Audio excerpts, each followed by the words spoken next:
So hi guys, welcome back to my channel and I'm back again with another really interesting coding interview question video. Guys, this is a medium level question of lead code asked in multiple companies like Google, Amazon, Facebook.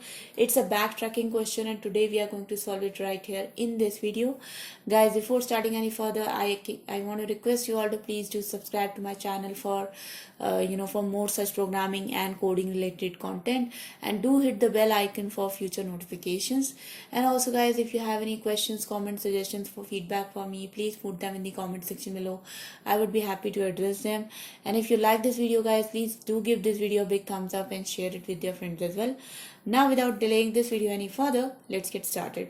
So the problem statement is called as generate parenthesis guys. Basically we are given a number n and we have to write a function to generate all the combinations of well formed parentheses. Okay, so what does well formed means? Basically guys, if n equals to 3, then we have to make sure that we have got 3 open 3 closed parentheses in such a way so that whenever we have a open parenthesis, it must be followed by a closed parenthesis, or all the open parentheses should be followed by an equal number of closed parentheses as well. For example, if the n is 1, then we can have only one open and one closed parenthesis. The constraints are that the value of n, that means the number of brackets, number of open or number of closed brackets, can be from 1 to 8. So that was the problem statement guys. I hope it is clear to you. We are going to solve it with the method of backtracking. So let's try and start to do the implementation. So the first thing which we are going to do is guys, we are going to implement a stack here.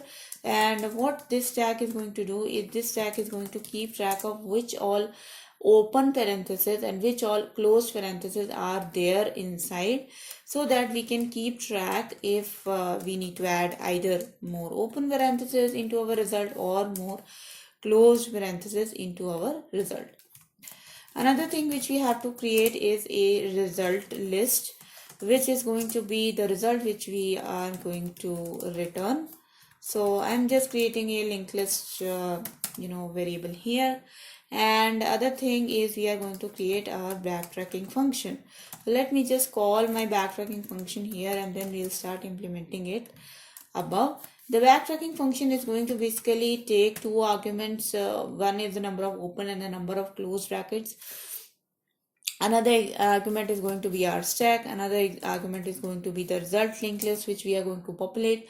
And the last thing is n, that means the number of open or the number of closed brackets which we can add into our string. And finally, once the result list is populated, we can simply return it. So this backtracking function is going to be a void function guys, because it's just populating the result linked list that is being sent to it via arguments. So now I'm just declaring all the arguments which I passed out here. So int open, int close. Open means the number of open brackets already passed inside the stack. Closed means the number of closed brackets already pushed inside the stack. And the stack of a string, that means our stack of parentheses and the stack, and also after that we are going to pass our list of string, that means our result, and finally the value n. So the first thing in the backtracking function is, because we are going to make this function recursive, we are going to call it recursively, we have to check our base condition. Our base condition is if open equals to close and an open equal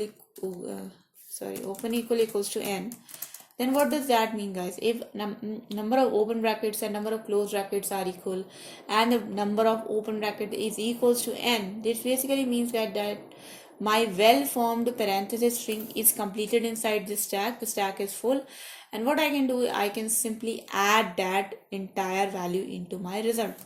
So let me create a string builder here. String builder sb equals to new string builder, and we are going to simply create the whole string.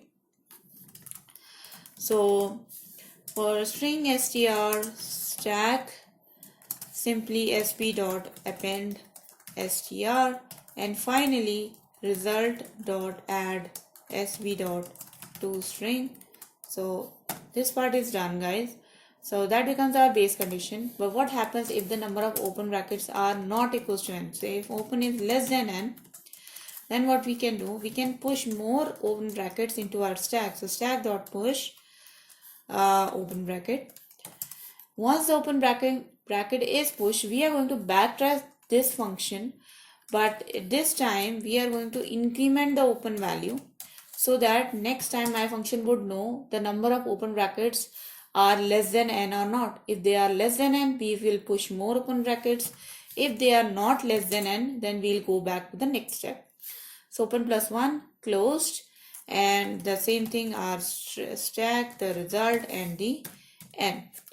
After we have backtracked this open bracket and added more open brackets to it and completed that, so that means basically, let's say once my entire string, once by this entire string is completed, I will have to go back and remove this parenthesis. So stack dot pop, and then we will start creating the string from the other way. Okay, and now we will also have to check if the closed bracket is less than open bracket. So if the number of closed bracket, let's say if the number of open brackets becomes equals to n. So let's say if my let's comment it. Let's say if my string is already open. So I already have like 3 open brackets with me. So if I already have 3 open brackets, then I'll not go inside this if function. I'll come here, and here I will check if the closed brackets are equals to open or less than open or not. If they are less than open, then it means we can add more closed brackets, right? Remember, we have to make a well-formed parenthesis. So that means we can only add the closed brackets if they are less than the open brackets. Otherwise, we cannot add more closed brackets. And after you have added a closed bracket, we will again go and backtrack the same function. And this time, the value of open will be the same, but the value of closed will be incremented. The stack, result, and n. And if you keep going inside this function, if you keep recursively calling this function, that ultimately after 3 recursive calls, your whole string will become like this. And you will eventually go into this if statement and you will add the entire result to your result linked list, and this type of value will be added. And if you keep on popping out the closed bracket again and adding more open brackets, and you will end up a string like this, and eventually your result will be completed. Okay, so that's why after backtracking with the closed bracket thing, you have to again pop out the closed bracket which was pushed inside. Okay, so that was the function, guys. So let's try this function. Let's see if this actually works, or do we have any compilation errors or not. So let's see our answer, guys. You can see that our answer matches the expected answer. And so guys, this code does look good. Let's submit this code and let's see if the submission results are also acceptable. And you can see, guys, that the submission results are acceptable as well. So guys, this algorithm is the backtracking mechanism, and you can see, guys, that the time complexity of so the runtime and the memory distribution are all acceptable here. But if I talk about the time complexity, the time complexity is a bit of a complex procedure here. It comes out to be order of 4 to the power n divided by root of n. And the space complexity is also order of 4 to the power n divided by the root of n. It is basically because, guys, we have got open parenthesis and we have got closed parenthesis. So we have got like 2 variables here, and these 2 variables can be present or they cannot be present, and we will have multiple recursive call because of this. So because of these 2 variables, my complexity becomes equals to order of 4 to the power n divided by root of n. Okay, So that was a video, guys. I hope you guys enjoyed this video and your coding practice became a little bit better. And if you like this video, guys, do give this video a big thumbs up and share it with your friends as well. And also, guys, please do not forget to subscribe to my channel and hit the bell icon for future notifications. As per my schedule, I post it every day from Monday to Friday. And that's it, guys. If you have any questions, comment, suggestions for me, please put them in the comment section below. I would definitely address them. And I'll see you guys next time. Until then, bye bye.